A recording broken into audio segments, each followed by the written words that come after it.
C'est une bague. Mais écoute, cette bague-là que je vois, c'est en couleur verte. C'est vert. Ça, tombe ça quoi? Ça quoi? Voilà. Tu vois le vert là que je vois, c'est comme quelque chose de vert comme ça. Ok? Mais maintenant, cette dame-là est en train de te montrer du bout du doigt.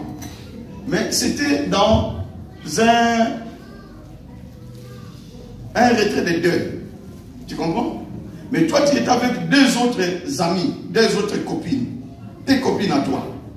Mais cette dame-là, tu es en train de voir une dame qui te traite de ce que toi, hein, tu as eu cette bague-là. Tu comprends? Tu as eu la bague de cette dame, mais cette dame est en train de te traiter de tout et de rien. Tu comprends? Mais au fait, ce sont des choses qui ne se passent pas comme ça physiquement, mais ce sont des choses qui se passent dans l'esprit. On est en train de te réclamer en fait cette bague-là que toi tu as eu. Tu comprends? Hein? Maintenant, je vais étendre cette révélation-là. Puisque ça me vient maintenant, il faut que je te le dise. Tu comprends? Ça veut dire qu'il y a des gens qui réclament des choses auprès de toi. Que toi, en réalité, tu n'as pas eu, mais on te traite de comme cela. C'est-à-dire de manière démoniaque. Tu comprends? Mais quand je vais maintenant t'expliquer, tu vas comprendre. Cette bague-là, en fait, c'est quoi? Tu comprends? Devant les gens, je ne vais pas le dire. Mais, tu seras obligé de me voir en privé. Ou je vais te montrer, je vais te dire pourquoi cette bague-là. Et cette bague, c'est quoi en réalité? Ok?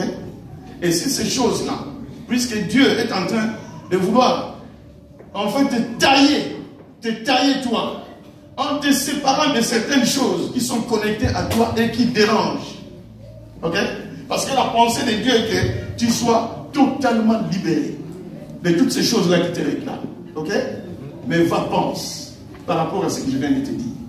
Et quand on sera ensemble, je te dirai la suite. Que Dieu te bénisse. Amen. Écoutez, peuple de Dieu. Un canal de bénédiction. C'est que tel que tu es là, dans la pensée de Dieu, au travers de toi, beaucoup de gens doivent être bénis. Amen. Il faut que tu te voies comme ça dans la vie. Amen. Parce que, écoutez, la Bible dit ceci, que le voleur ne vient que pour dérober, dégorger et détruire. Ça, nous ne voulons même pas que ça se fasse dans notre vie. Amen. Voilà pourquoi nous sommes là dans l'église, pour lutter contre celui qui dérobe, contre celui qui vient pour voler et pour égorger. C'est pourquoi nous sommes aussi dans l'église. Parce que tous nos ennemis, en réalité, leur place, c'est sous nos pieds. Sous nos pieds. Est-ce que vous êtes avec moi? Amen. Si ton ennemi est au-dessus de toi, c'est un danger. Mais l'ennemi, sa place est sous nos pieds. Je vous ai dit que lorsque Jésus est ressuscité, nous sommes ressuscités avec lui. Amen.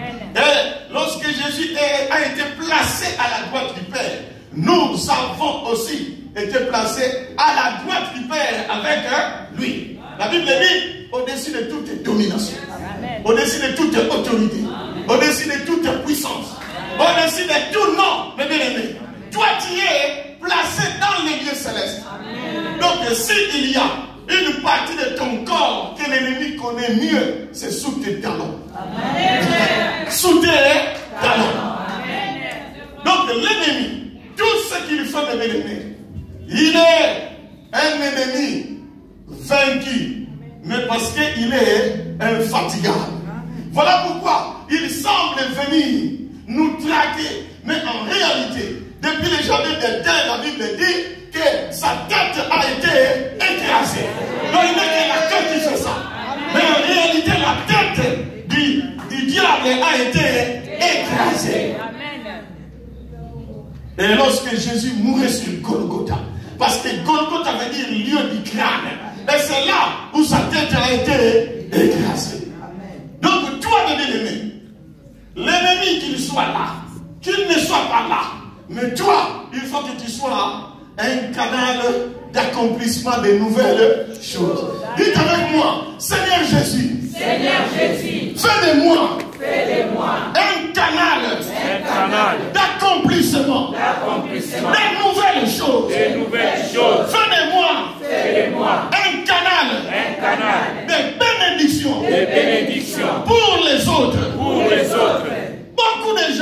beaucoup de gens seront bénis à travers moi. Ma famille sera bénie à travers moi. Mon travail sera béni à travers moi. Au nom de Jésus. Merci, vous pouvez vous asseoir. Il y a certaines choses que nous disons. Mais bien aimé, nous les disons parce que ce sont des choses qui arrivent. Amen. Je me souviens, lorsque j'étais en Angleterre, mes bien-aimés. Vous savez, Dieu parfois il fait des choses qui nous surprennent. C'est comme en fait les lépreux. J'étais en Angleterre pendant beaucoup d'années, je n'ai pas de papier. J'ai travaillé au noir. Mais là où j'ai travaillé, mes bien-aimés, d'abord on m'a envoyé une formation. Mais dans cette formation, c'est pour devenir cadre. Mais je me rends compte que je n'ai pas de papier. Qu'est-ce que je vais présenter? J'ai jonglé pour qu'on ne puisse pas m'envoyer dans cette formation. Parce qu'au niveau de la formation, il fallait finalement présenter des papiers. J'ai fait tout pour que je ne puisse pas aller dans cette formation. Mais les patrons ne voulaient pas non plus me lâcher. Bien que j'ai refusé d'aller dans la formation, mais finalement, les patrons m'ont dit que c'est toi que j'ai choisi pour que tu puisses devenir le chef de service. Est-ce que vous comprenez ça, peuple? Amen. J'ai dû quand même accepter cela. Et ce n'était pas facile. Parce que vous êtes entouré des anglophones qui parlent bien anglais que toi.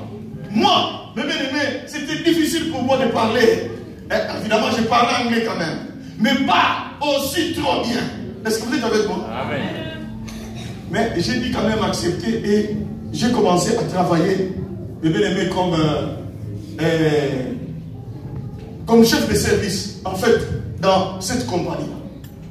Et vous savez que il y a des gens là où j'œuvrais qui pensaient me donner des contrats, mais encore, ils voulaient me donner des contrats, mais je n'avais pas des papiers. Donc j'ai compris seulement beaucoup de choses. Parce qu'il y a quelqu'un qui est venu, toi, la manière dont tu travailles, tu sais, ces contrats ici, nous en avons marre avec votre compagnie. Nous voulons les donner à vous. Et je demande, c'est quoi ces contrats-là? Oh, mais c'est un contrat de 42 000 livres par an. 42 000 livres par an, ça. Et les 42 000 par an, c'est 2 heures simplement, par jour, de lundi à vendredi. Mais 42 000 par an. Et dans l'autre boîte aussi, comme j'avais, disons, comme 5, comment on appelle ça là? Non, 5 sites que je devais diriger. Dans l'autre site, on m'a dit encore la même chose. Je dis, mais Seigneur, mais moi je n'ai pas de papier, mais comment ces choses-là arrivent? J'ai seulement compris que Dieu peut te surprendre, mes bien. Amen. Dieu, il est capable de te surprendre. Alors, j'ai compris que non, l'Éternel est réellement merveilleux. Amen. C'est pourquoi les surprises que les lépreux ont eues, mes bien-aimés, Dieu peut le faire aussi à vous. Amen. Vous devez croire à ça parce que Dieu peut l'accomplir réellement pour vous. Amen. Amen. Amen. Alors,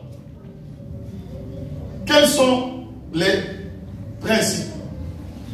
Je voulais vous donner quelques exigences pour que vous soyez un agent d'accomplissement des nouvelles choses. La première des choses, c'est la sensibilité spirituelle. Dites avec moi, la sensibilité spirituelle. La sensibilité spirituelle. Dites avec moi, la sensibilité spirituelle. La sensibilité spirituelle. Écoutez mes bien-aimés, dans la vie, si vous ne développez pas la sensibilité spirituelle, beaucoup de choses vont rater. Tu vas rater beaucoup de choses. Est-ce que vous êtes avec moi, peuple? Amen. La sensibilité spirituelle de bien-aimés, c'est une capacité que Dieu donne par l'esprit de sentir que quelque chose va se passer ou quelque chose va arriver. Est-ce que vous êtes avec moi? Cette capacité, Dieu les donne à tout le monde. Dieu peut te donner cette capacité de sentir comme si quelque chose arrive. Est-ce que vous êtes avec moi? Amen. Vous êtes là, mais vous vous dites, oh, c'est comme quelque chose va arriver. C'est comme si quelque chose... C'est comme si vous n'êtes même pas tranquille. Parce que vous vous dites, non, quelque chose va arriver. Cette sensibilité spirituelle, elle est indispensable. Amen. Parce que, mes bien-aimés, si nous voyons les textes ici, que nous étions en train de lire, nous voyons au verset 3, la Bible dit, il y avait à l'entrée de la porte 4 lepreux qui se dirent l'un et l'autre. La Bible dit, ils se dirent l'un et l'autre. Comment 4 personnes qui sont différentes, ok? Donc, ils étaient 4. C'est comme nous avons toi, les serviteurs papy qui est là, et quelqu'un d'autre à côté. Donc, le serviteur papy est en train de dire à mon frère à côté, moi je pense qu'il faut qu'on trouve quelque chose.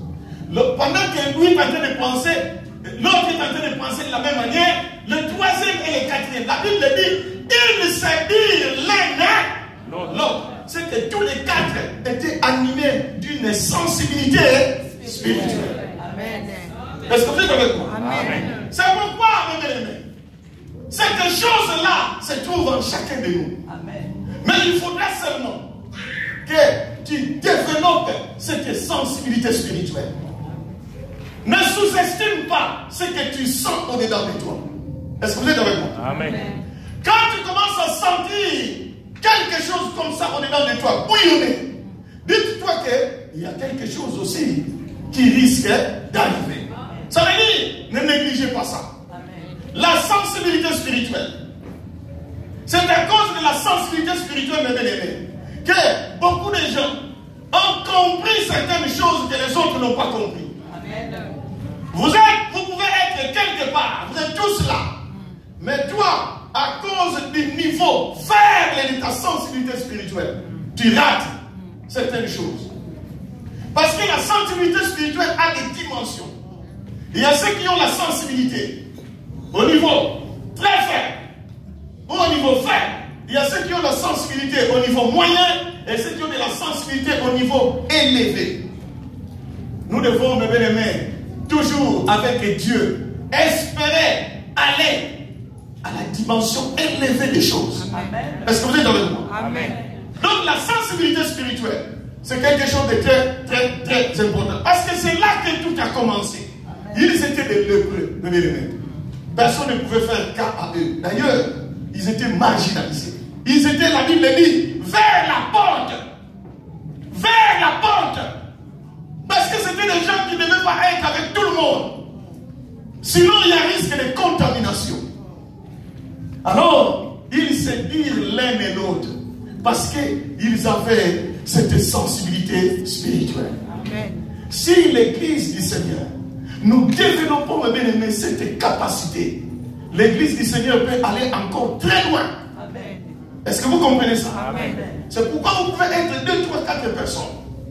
Il y a d'autres qui voient et il y a d'autres qui ne voient rien. À cause parfois de la sensibilité spirituelle. Sois sensible spirituellement. Amen. Je dis sois sensible spirituellement. Amen. Je dis sois sensible spirituellement. Amen.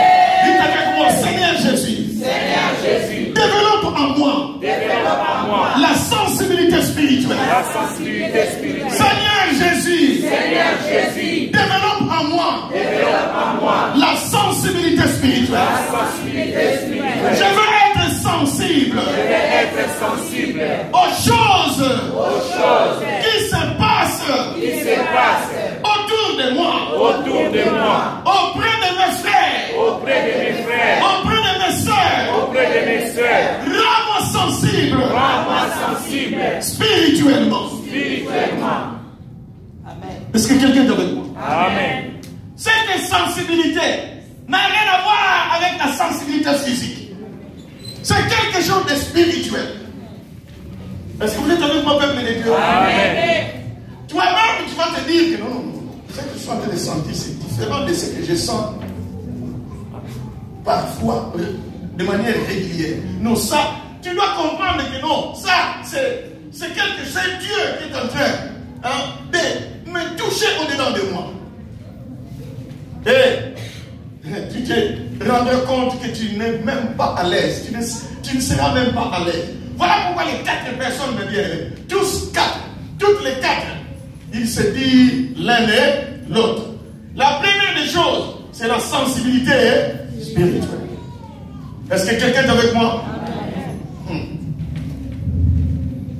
La sensibilité spirituelle. Deuxième chose, la foi et la détermination.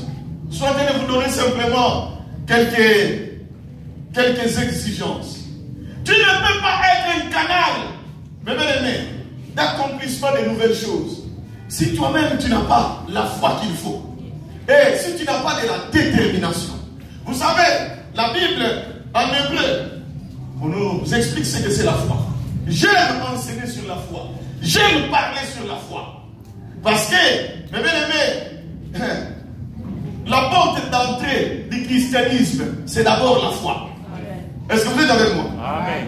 Si vous n'avez pas la foi, mes bien-aimés, je sais, la foi en Dieu, c'est ce qui nous donne accès même au ciel.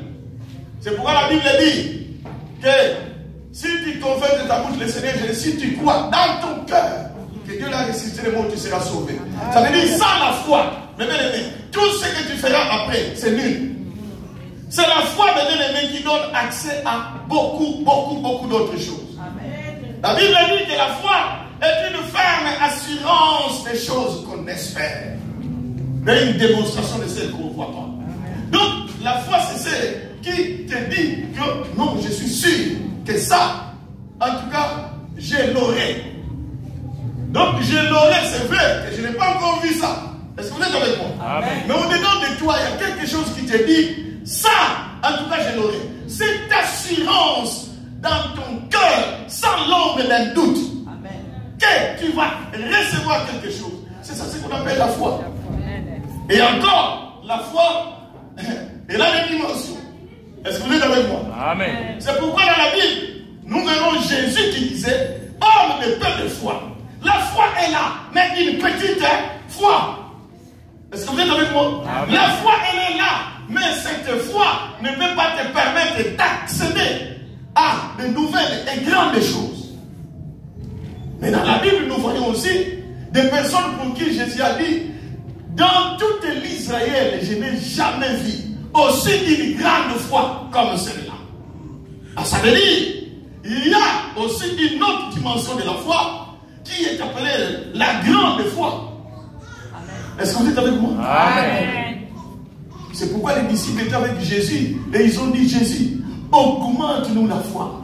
Donc ils voulaient que Jésus leur donne la capacité de croire grandement, de croire grand. Est-ce que vous êtes avec moi? Amen. Ça veut dire qu'il y a une dimension de la foi, mes bien-aimés. Si tu l'atteins, c'est là où la Bible dit que si tu dis à cette montagne, ôte-toi de là et jette-toi dans la mer, vous pensez que c'est n'importe quelle foi. Mais non, il s'agit de la grande foi. Amen. Est-ce que quelqu'un est avec moi? Amen. Tu ne peux pas être un canal de bénédiction. Tu ne peux pas être un agent d'accomplissement de nouvelles choses, mes bien-aimés, si tu carbures encore au niveau de la petite foi. Il faut que tu puisses exceller, mes bien-aimés, dans la foi. Et c'est de la grande foi dont nous avons besoin. Parce que, vous savez, je vis ici par exemple les gens qui, on est en train de donner des messages sur la capacité de donner. Est-ce que vous savez même pour donner, tu as besoin de la foi? Est-ce que vous comprenez ça? Pour donner, tu as besoin de la foi. Parfois, la chose qui nous bloque, c'est que ce qui est vrai, si nous comprenons des choses, si tu sais que donner peut te procurer de la bénédiction, ok? Mais tu as difficile à donner. Ça veut dire que tu ne crois pas encore que donner peut te procurer de la bénédiction. Parce que si moi je crois que donner peut me procurer la bénédiction, donc il n'y a rien qui peut me bloquer pour donner. Amen. Ça veut dire la rupture de cette foi de donner peut déjà t'amener à ne pas donner. Si tu ne crois pas à ce que donner peut te procurer la bénédiction, eh bien aimé, tu ne sauras pas donner. Parce que si tu le crois, ça veut dire dès que toi tu as ton salaire, la première des choses c'est Dieu. Parce que tu sais que c'est Dieu qui donne.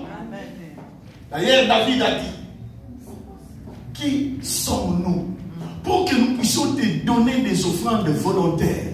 Parce que nous ne te donnons que ce que nous recevons de toi. Ça c'est David qui disait. Nous ne te donnons que ce que nous recevons de toi. Donc en réalité, nous ne recevons rien de nous-mêmes. Tout ce que nous les recevons par Dieu. Nous les recevons de Dieu. Et nous les recevons pour Dieu. Amen. Nous les recevons de Dieu, par Dieu et pour Dieu. Quand tu es venu dans le monde, tu es venu nu. Que l'Éternel considère cet acte de bravoure, cet acte de foi. Père, à cause de cet acte, oh Dieu, laisse que ton fils bénéficie de la bénédiction relative. Amen. Seigneur, je sais que toi, tu accompliras encore et encore de grandes choses dans la vie de cet homme. Amen. Seigneur, laisse que toi, tu les surprennes même dans sa vie. Amen. Que tu les surprennes dans sa vie. Amen. Que tu les surprennes. Amen. Père, je prie dans le nom de Jésus. Laisse Dieu que même l'onction financière que toi tu déverses à tes enfants soit son partage. Amen. Reçois cela. Que l'onction financière, Père, soit le partage de ces garçons, oh Dieu. Père, laisse, oh Père, que toi tu les surprennes dans ce qu'il fait, dans ce qu'il entreprend, oh Dieu, afin que le nom de ces garçons soit cité un jour, amen, même dans les annales de ce pays, oh Dieu. Amen. Père, toi tu vois son cœur. Je sais que tu l'aimes. Et que tu as besoin, Dieu, de faire de lui réellement une étoile. Amen. Alors une étoile qui brille. Amen. Et qui brille très fort, oh Père. Oh, comble et bénis, oh Dieu, ton Fils Seigneur de gloire. Car toi, Dieu éternel, c'est toi, oh Père, qui veut réellement lui faire du bien. Seigneur, je sais que toi, tu ne fais ni crise, oh Dieu, de finances, ni crise de puissance, car tout vient de toi. C'est pourquoi il a droit au Père d'être béni. Allez, reçois. In Jesus' name. In Jesus' name. In Jesus' name. Amen. Amen. Donc voilà pourquoi, Père, je prie dans le nom de Jésus. Laisse au Père, toi qui vois ta fille, oh Dieu. Seigneur, c'est toi qui connais même la situation qu'elle traverse. Mais elle croit en toi, Dieu. Car la vie qu'elle a ne dépend pas d'elle, mais elle dépend de toi. C'est pourquoi comble-la, oh Dieu, que tu la bénisses dans le nom de Jésus. Reçois cela. In Jesus' name. Amen. Amen. Écoutez mes bien-aimés. Croire pour recevoir. Ça veut dire si tu ne crois pas encore, c'est difficile de recevoir. Amen. Est-ce que quelqu'un est avec moi? Amen. Donc, aux gens à qui on a donné ce message, la première des choses, c'est de commencer à croire. Commencer à croire. Parce qu'il y a certaines personnes, parfois, mes bien-aimés, il n'a que 100 euros. Mais il se dit, Dieu, c'est toi qui donnes. Il prend tous les 100 euros, il les donne pour l'œuvre du Seigneur. Il ne sait pas demain, il va vivre comment.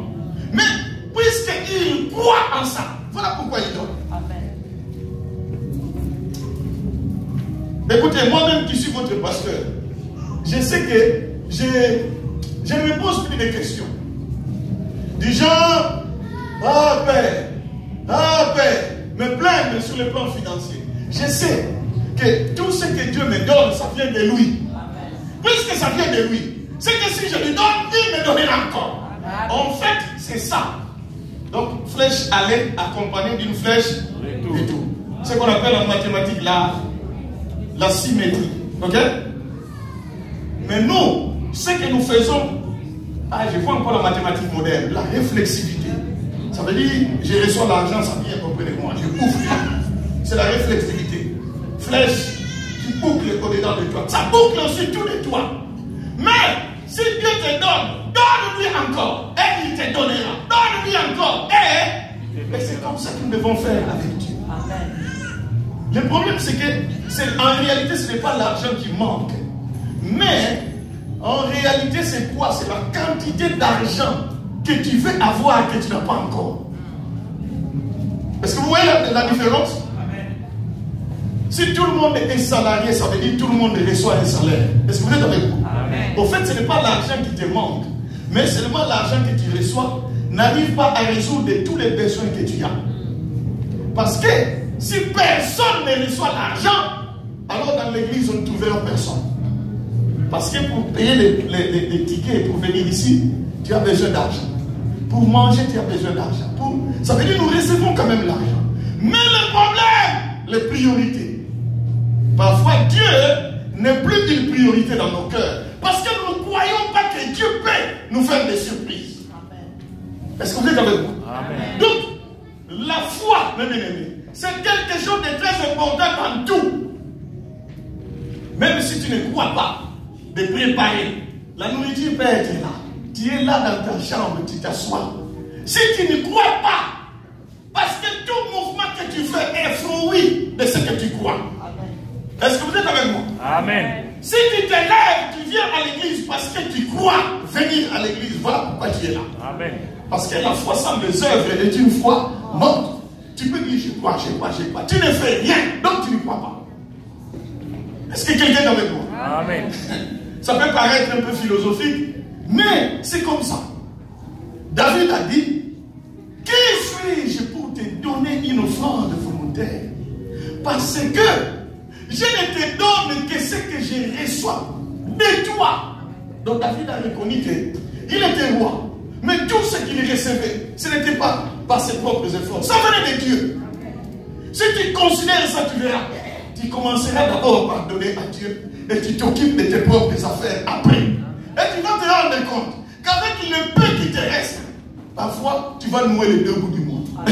Est-ce que vous êtes avec moi? Amen. Mais si nous privilégions d'abord nous-mêmes, c'est là où nous bloquons la vraie bénédiction de Dieu. Amen. Ne calcule pas avec Dieu. Parce que Dieu, il peut te surprendre. Amen. Mais nous voulons faire des calculs avec Dieu. Mais non, Dieu c'est lui qui t'a fait, qui t'a formé, qui t'a créé. C'est lui qui fait de toi ce que tu es. Dieu peut vraiment te surprendre.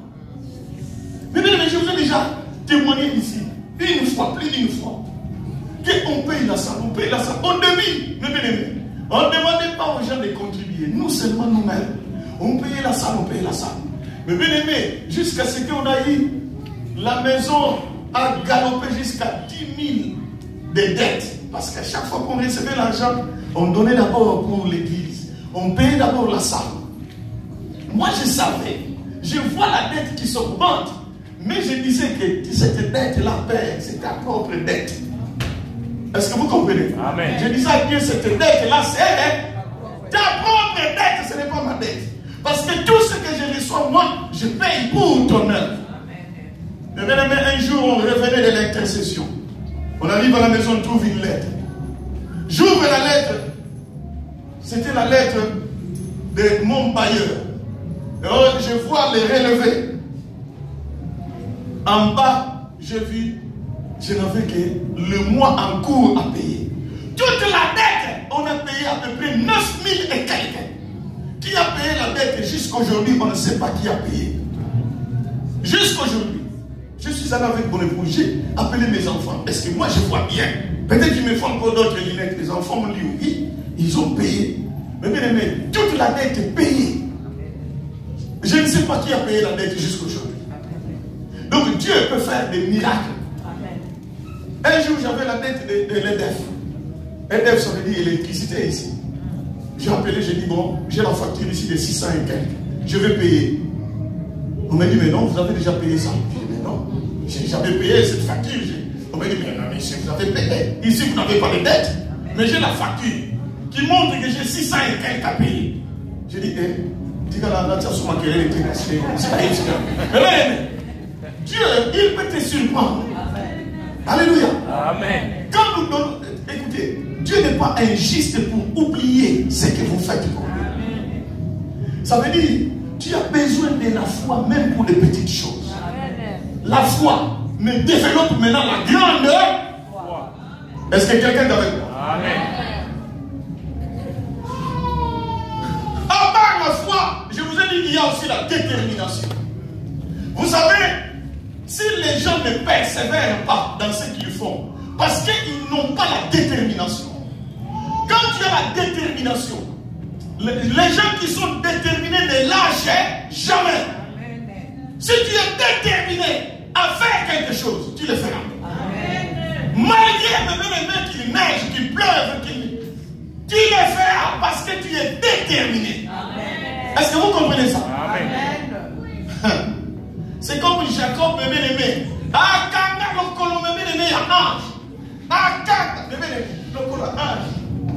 Bah, pourquoi il y a un mot à un pour ange, tout ça. La Bible dit, ah, quand le colon ange. Il était déterminé, il dit, si tu ne me donnes pas la bénédiction, je ne te lâche pas. Est-ce que vous êtes avec moi? Amen. La détermination. Parce que la détermination, mes bien-aimés, ça nous fait atteindre le but. C'est une certaine capacité qui fait que nous puissions arriver au but. C'est la détermination. Amen. Donc, sans la détermination, il n'y aura pas aussi la persévérance. Vous êtes avec moi, peuple de Dieu? Amen. Ces gens étaient déterminés, les lépreux. La Bible nous dit, au verset 5, on dit, ils partirent donc au crépuscule pour se rendre au camp des Syriens. C'est ce qui montre qu'ils avaient non pas seulement la foi, mais aussi la détermination. Voilà pourquoi ils sont partis. Avec tous les risques qu'il pouvait y avoir. Est-ce que quelqu'un est avec moi? Oh, que l'Éternel vous donne de la foi. Amen. Oh, que l'Éternel vous augmente la foi. Amen. Je dis que l'Éternel vous augmente la foi. Amen. Et que la détermination soit votre partage. Amen. Je dis que la détermination soit votre partage. Amen. Au nom de Jésus. soyez déterminés, mes bien-aimés. Ayez cette foi agressive. La foi de fou. Père, j'ai pris au Père, afin que toi tu te manifestes dans la vie de ta fille. Seigneur, toi qui sais, oh Dieu, que toi tu l'as donné des grâces. Et je prie, oh Dieu, pour que cette dame, un jour, oh Dieu, puisse inquiéter même son entourage. En raison de ce que toi tu feras dans sa vie.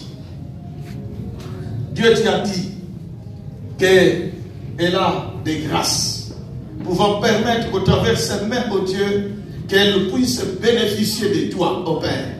Aide-la simplement. Aide-la et active sa foi, oh Dieu. Qu'elle soit déterminée. Je sais, Père, qu'elle peut se poser la question du genre, comment j'y arriverai? Parce que pour atteindre le projet que j'ai, je n'ai pas d'argent, je n'ai pas de moyens. Mais Dieu, c'est toi qui donnes. C'est pourquoi que toi, tu la canalises simplement, oh Dieu. Et que toi, tu lui investisses de tout ce qu'il faut, oh Père. Pour que cette dame, un jour, oh Dieu, puisse témoigner dans cette église. Au nom de Jésus, et nous disons Amen. Amen. Je vais aller vite.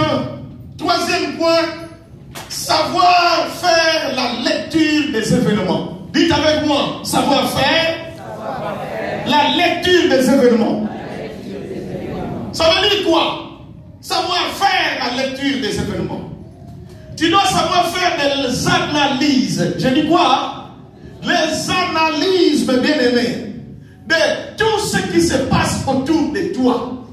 En tant qu'enfant de Dieu, dès que tu as de la sensibilité spirituelle, tu sens qu'il y a quelque chose. Tu commences à regarder autour de toi. Est-ce que vous êtes avec moi? Amen. Les circonstances, les événements qui t'entourent, commence à analyser ces choses. Amen. Est-ce que vous êtes avec moi, peuple? Amen. Afin de bien comprendre, mes bien-aimés, ce qui se présente.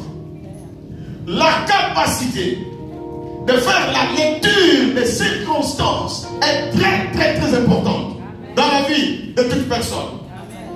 Parce que si tu ne sais pas faire la lecture des circonstances, circonstances tu peux rater. C'est là où la bénédiction elle est là, mais tu la rates. Parce que tu n'as pas pu bien faire la lecture. Tu m'as ça l'appelle le mot. Amen.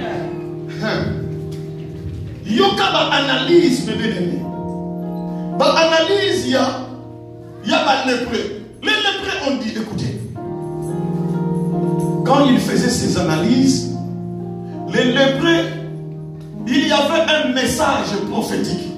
Mais les lépreux, si vous lisez bien les textes, vous allez comprendre que les lépreux n'étaient pas au courant de ces messages que Dieu leur a donnés.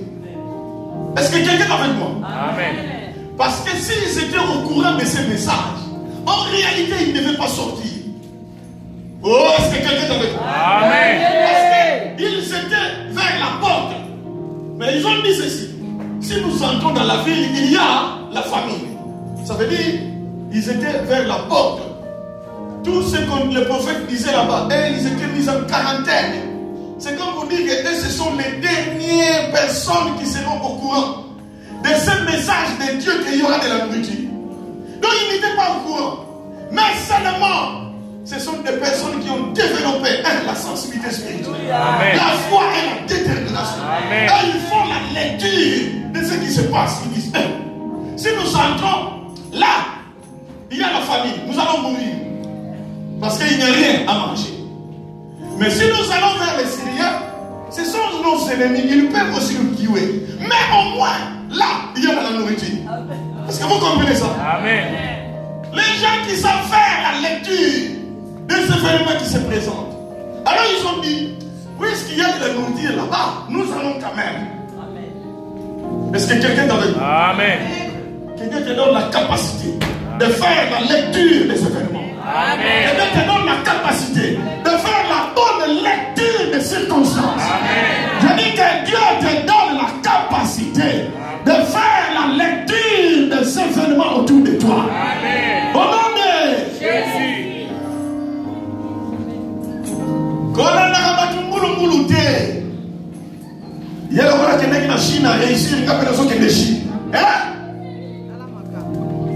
Nous sommes différents les uns les autres. Est-ce que vous êtes avec moi? Dieu, parfois, il peut t'envoyer à Saint-Denis. Il y a un Chilité. Il y a un Saint-Denis. Si on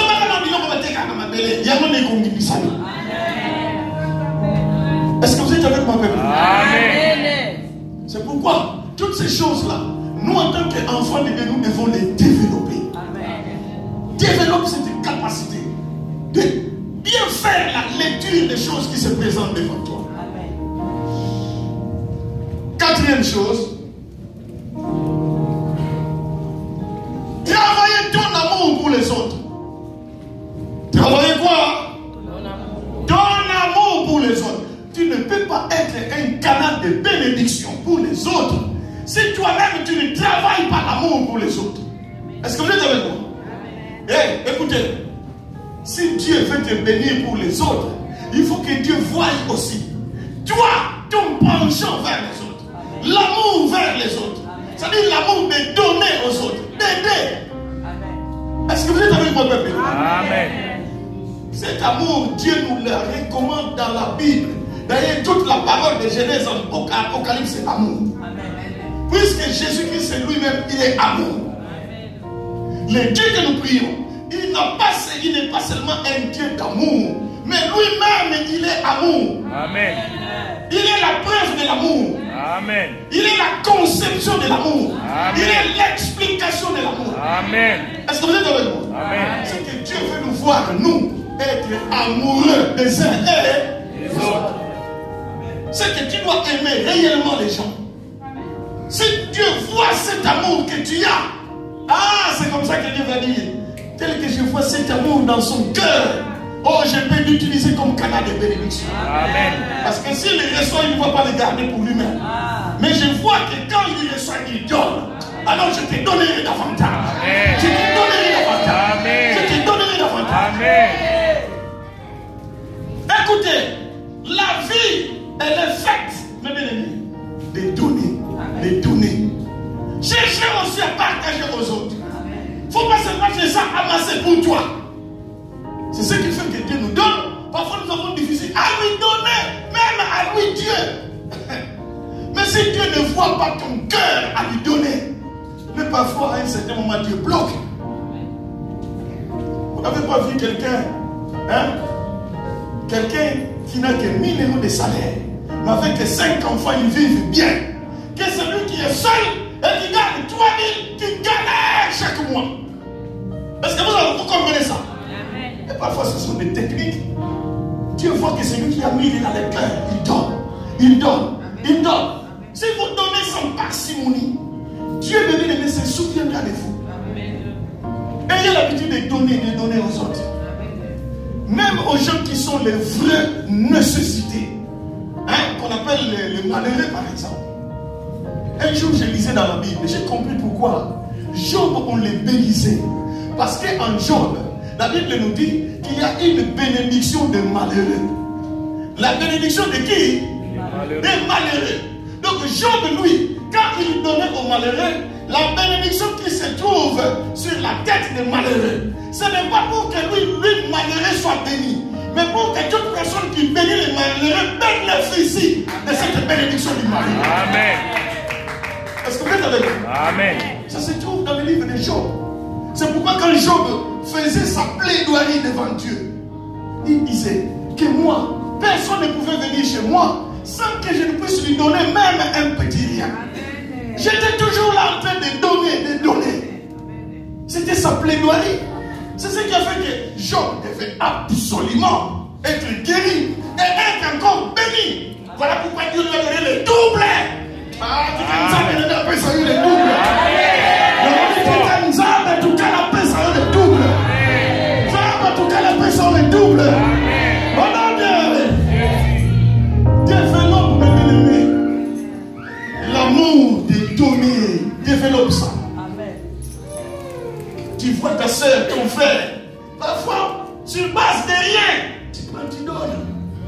Ton problème, c'est que la bénédiction du malheureux, moi, je vais la récupérer. Je vais la récupérer. C'est comme ça, mes bien-aimés. Dieu a vu le cœur. Ces gens ont dit ceci. Nous avons amassé ces biens. Voilà au verset 9, je vais encore lire ça. Oui, ils se disent l'un et l'autre. Nous agissons pas bien. Toujours agir bien. Si tu aussi déjà pour la mission. Est-ce que vous êtes avec moi? Amen. Nous n'agissons pas bien. Cette journée est une journée de bonnes nouvelles. Une journée de bonnes nouvelles. En d'autres choses, une journée où nous allons avoir de bonnes choses. De nouvelles choses. Alors, il continue en disant, si nous gardons le silence et nous attendons jusqu'à la lumière du matin, les châtiments nous attendront. Venez maintenant et allons informer la maison du roi. Ça veut dire, non, ne laissons pas ça pour nous-mêmes. Informons les autres pour que là où nous avons reçu, qu'ils viennent aussi recevoir. Amen. Est-ce que vous êtes avec moi? Amen. Dieu a besoin de ceux qui ont ce cœur-là. Développons le cœur de donner. Amen. Amen. Donc, prie Dieu pour que mes bien-aimés, Dieu te donne ce cœur qui aime. Et aussi, pratique maintenant ton amour pour les autres. Tu dois faire des preuves d'amour pour les autres. Les preuves d'amour pour les autres. L'amour ne consiste pas seulement à dire, oh frère, je t'aime, je t'aime. C'est bien. Mais Dieu veut que nous allons au-delà des simples paroles. Amen. Et le dernier point, c'est savoir prendre les risques. Dites avec moi, savoir prendre les risques. Savoir prendre les risques. Dans la vie, tu ne peux pas accéder aux nouvelles choses. Ou être un canal. Mais bien aimé, si tu ne prends pas de risques. D'ailleurs, les Français disent qu'ils ne risquent rien là. Mais bien aimé, les lépreux avaient risqué, mes bien aimés, leur vie.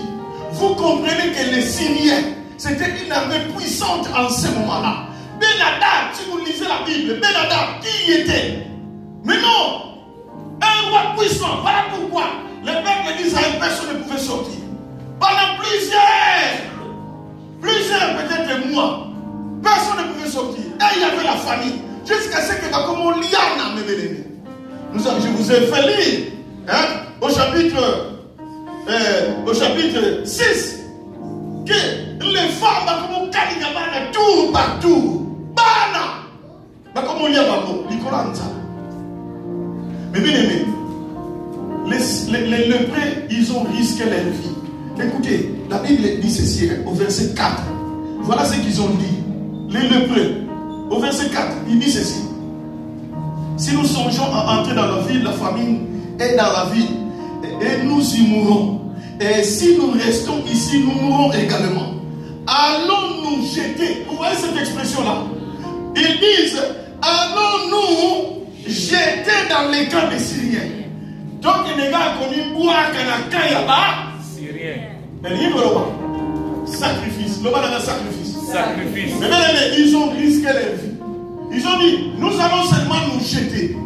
Pourquoi? Parce qu'ils sont plus forts que nous. C'est possible qu'ils nous tuent aussi. C'est une possibilité. Mais au moins, nous croyons que nous serons à manger là-bas. Amen. Est-ce que vous comprenez ça, peuple? C'est pourquoi il faut parfois risquer. Pour être un canal de bénédiction, un canal sur qui Dieu veut accomplir de nouvelles choses. Parce que Dieu sait que s'il y a de nouvelles choses pour toi, alors ça sera aussi de nouvelles choses pour les autres. C'est pourquoi vous devez risquer de bénir. Voilà pourquoi je vous ai dit, il y a là où parfois impossible de donner, mais toi tu donnes. Il y a un morceau de pain seulement qui reste au table, tu divises par deux. C'est comme cette femme-là qui a risqué. Dans la Bible, il dit à l'homme de Dieu, il ne me reste plus une petite quantité d'huile et une petite quantité de semoule. Donc si je prépare, pour moi et mon fils, nous mangeons aujourd'hui, nous mourrons. L'homme de Dieu dit non, prépare d'abord pour moi. Écoutez, rien ne montre que après que l'homme de Dieu va manger, il y aura encore de la nourriture. Parce que si l'homme de Dieu mange, c'est fini. Mais la femme a pris le risque. Il dit bon, ça va, il n'y a pas de souci. Je le fais conformément à la parole de Dieu. La femme a préparé d'abord pour l'homme de Dieu. Et c'est comme ça que cette femme a été bénie. Jusqu'à la fin de la famine, cette femme avait toujours la nourriture en abondance. Amen. Dans la vie, vous devez savoir risquer pour accéder à des bonnes choses. Amen. Que l'Éternel bénisse sa parole. Amen. Écoutez, quand nous avons pris le temps de bénir, dis seulement, lève-toi là où tu es. Dis seulement que l'Éternel